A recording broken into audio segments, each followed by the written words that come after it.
What's going on, guys? Welcome back to the channel. In today's video, we're going to be back to work on the BMW F80 M3. As you can see, we did all the framework in the previous episode, and man, do I gotta say, it looks absolutely amazing. Pretty much as OEM as it gets. We even tried to replicate some of the texture down there, put in all the grommets, and there it is. The framework is done. Now comes the hard part of getting this thing all back together. As you can see, we have an entire floor full of parts. We have a new valve cover. We have all the new coolers. We have two new struts. We have a bunch of little parts such as the hood latches, the little tie rod, the tie rod extensions, and pretty much everything to get this thing back on the road. But before we can get to any of this stuff right here, we have to fix one of the crucial parts that is damaged on the front end of this car. As you can see, our wiring kind of looks like spaghetti up here. Completely ripped everything off, because you guys remember this strut tie right here was sitting all the way back here, and it kind of just ripped everything up. But we do have a new wiring harness that we actually got from my boy over at Naughty Performance, or Naughty Auto. He actually spliced it off, and I mean, the only thing that really goes on this harness is we have a headlight plug and a couple of grounds, and then obviously this right here goes to one of the horns, and then the camera. So it's not too much stuff that this side controls. But anyways, let's go ahead and start cutting and splicing in these wires so we can get this entire area all back together.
And check it out, we pretty much have all of the wiring completely all soldered up. We have to do a little splicing point right here and a bunch of splicing up here, and we will have to get some of that special electrical tape. I think it's like the cloth, basically like the OEM, because that right there kind of looks weird. So we went ahead and ordered some of that, and once that comes in, we'll rewrap all that right there. But now we're going to move on to this front end area. I want to kind of start getting everything together, because I know we're missing a lot of stuff still, but once we start piecing everything together, we'll know exactly what we're missing. So we're going to start up here. We need to go ahead and change out this front oil cooler right here. As you can see, this thing is completely bent, although it's not leaking, so maybe we can just straighten it out. But let's go ahead and get started. We also need to swap out a couple of lines right here for the auxiliary radiator, and then we can just start piecing everything together and see how this thing comes together.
And check it out, we got the entire front end of the BMW all back together, and I gotta say everything came together nicely. We weren't really missing anything. We got all the coolers on. We even threw on this little headlight right here just to kind of see how everything's lining up. We changed out the hood latches, clipped everything in. Everything is going back together perfectly. Although we are missing this little front piece right here, which we will have to order. Probably just order it from the dealer so we can get it pretty quick. Now we're going to move on to the suspension side of things. We have a new tie rod and a new sway bar link because this one's completely bent. So we're going to go ahead and move on over here and kind of just start piecing this thing all back together.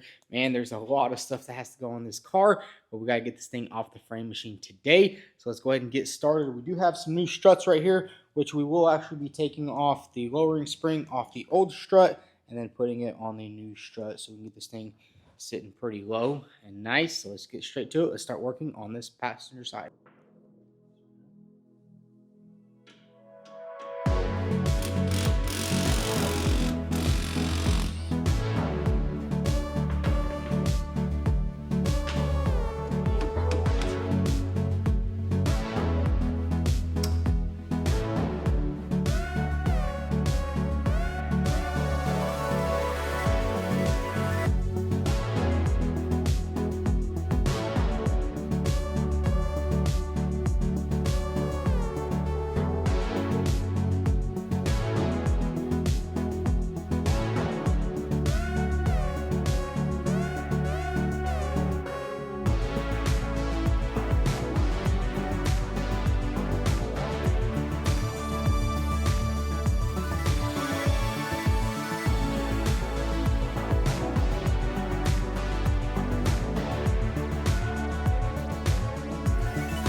And check it out, guys. We got pretty much the entire front end all back together. Man, this thing is looking absolutely amazing. We got all the coolers on. We have all the little air vents, and pretty much the entire front end is complete. We also went ahead and threw on the entire suspension, got everything all buttoned up. I mean, look at that right there. Everything is just looking absolutely beautiful. Got the washer tank on, and the only thing we were lacking over here was the brake line, which Matt went all the way down to Atlanta, and he actually found one, because I did call the dealer, and they said it was about couple months out. It's in Germany. It only costs $40, but you know, we don't have the time to wait. And then we also went ahead and started changing the valve cover, and we ran into a pretty big issue over here. As you can see, this right here is the Vanos, and it's missing this black cap, and it kind of just broke off, and we kind of took off all the plastic pieces. So we had to go ahead and order a new one of these, and pretty much order a new one of these because this one was a little bit bent. As you guys seen, the valve cover was a little bit damaged. I'm pretty sure it was from this piece right here. When it got wrecked, it kind of hit it, but thankfully it didn't do any other damage than that. So we're going to put a little bit of a brake on that. We need to go ahead and put the new brake line on.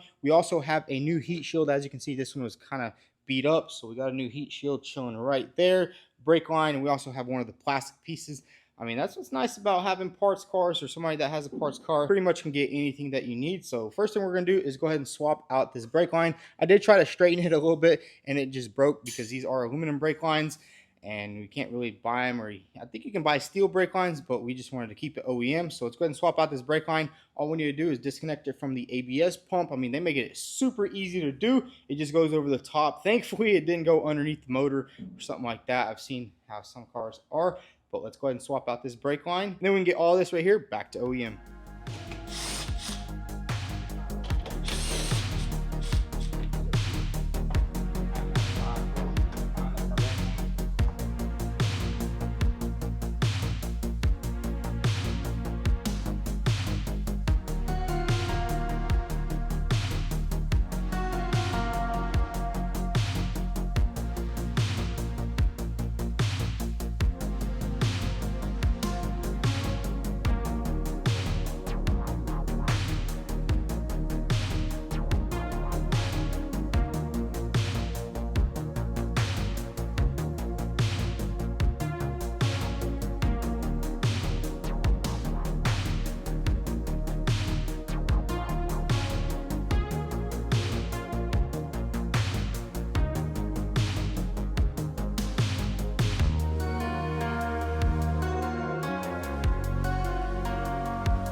So check it out, guys. We got pretty much everything on. We went ahead and threw on the brake line, and man, do I gotta say, everything is just looking 100% OEM. Now we're gonna move on to this door right here. We actually have a new door. We're gonna go ahead and swap it on there and kind of line everything up. We also have the rear door. It's just not at the shop yet. We'll have that tomorrow. So let's go ahead and swap out this passenger door and get everything lined up properly.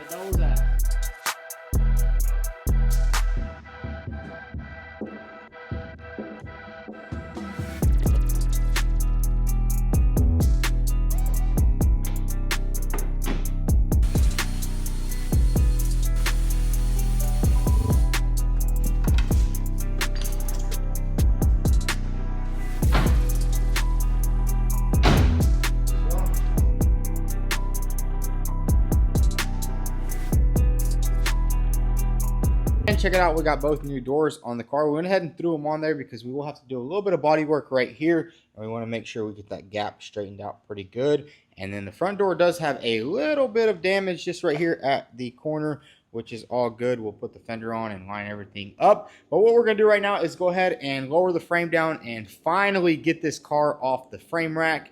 Unfortunately for that cam gear, we can't get this thing running just yet. It did run and drive before, so hopefully everything will be good after we swap that out. It is a little bit sketchy. I've never really dealt with engines like this. Usually every time an engine is damaged, you know, we just replace it. But we're going to go ahead and lower this frame down and roll this thing off finally. So we got the BMW M3 off the frame machine finally. And now all we have to do is just wait for this cam gear to come in. We'll swap that out and this thing will be ready to go to the paint booth. And while we're waiting on that, Matt's actually finishing up the interior. He actually threw in a little Starlight headliner, which is going to look pretty cool, kind of like how the Rolls Royces have and stuff like that. He's going to finish all that up. We also have a driver airbag, and he's almost done with installing all of these seat belts. They look really good. We went with gold. Kind of matches, kind of doesn't. This color is definitely weird. In the sun, it's like really gold. In the shade, it's not too gold. So I guess we'll have to see how that works. But while we wait on that car, we actually have another frame job sitting out here. Check this out. This right here is a 2014, I think, or 2015 Jeep Wrangler.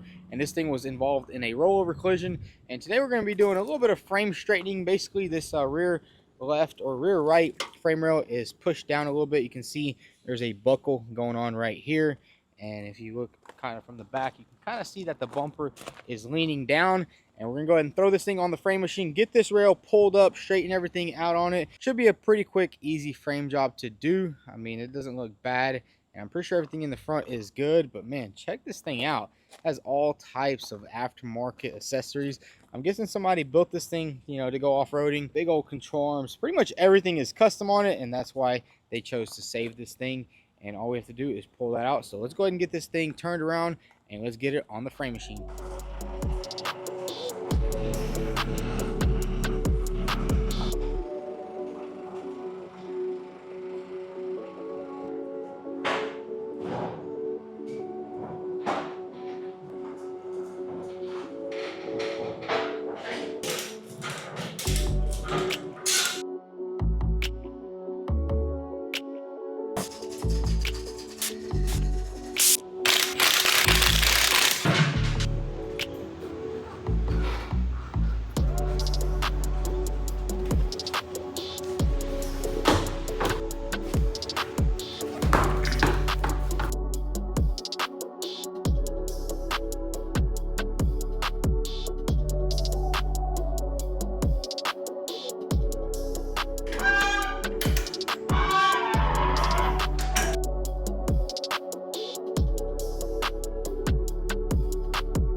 So check it out, we got the Jeep frame all nice and strapped down. I went ahead and threw on the clamps, took off the wheels, lowered everything down. We got a couple of tie downs going on here. We got another one going on right there. Basically, we want to hold this side down while we lift this side up. And I did a little bit of measuring, and it turns out this side right here is about an inch lower than the driver's side.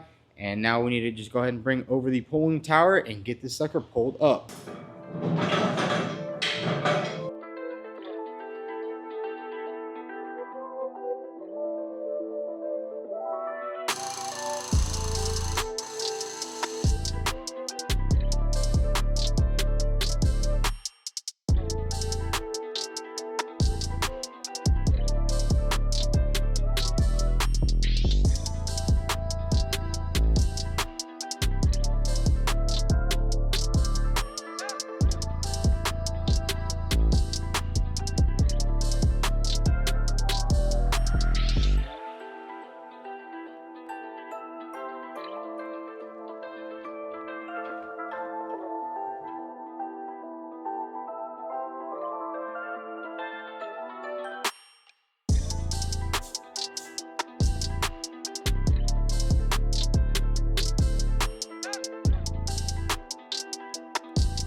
And check it out, we finished all the framework on this Jeep frame. Pretty much got it all pulled out, got this rear end looking good. As you guys seen before, there was a nice little bulge coming out right here. We went ahead and straightened it all out. Went ahead and gave it a little bit of a nice paint job. This one wasn't really that hard. Basically just pulled it up from the back. Basically this thing was in a rollover and it landed right here on this rear right side. Got that all straightened out. Man, this is gonna be a pretty sweet Jeep. I mean, it has some pretty crazy axles on it. I'm pretty sure these are from a Super Duty or something like that, but they definitely spent a lot of money on this Jeep, and that's kind of why we just went ahead and saved that frame instead of swapping it out. And check this out right here. We have another little frame job coming up. This right here is actually a 1990. I think it's a Nissan Pulsar GTI. Basically like a hatchback Skyline. It has all-wheel drive, 250 horsepower. I think it has like the SR20 engine. It is actually right-hand drive. Check this thing out. Straight from Japan, straight to vTuned garage. This thing has a little bit of work to do on it. I think my brother Mark's actually going to be doing a full resto on it. I'm basically just going to be helping him with the framework on it because we need to save this passenger door or driver door. I don't even know what it's called because you drive on the right side. So is this a passenger door or I don't know. But as you can see, there's a little bit of damage going on right there. So we're going to go ahead and straighten out this entire door, save the quarter panel. It doesn't really look too bad. It should just be a simple, you know, pull it all out, weld some tabs to it, save this door also.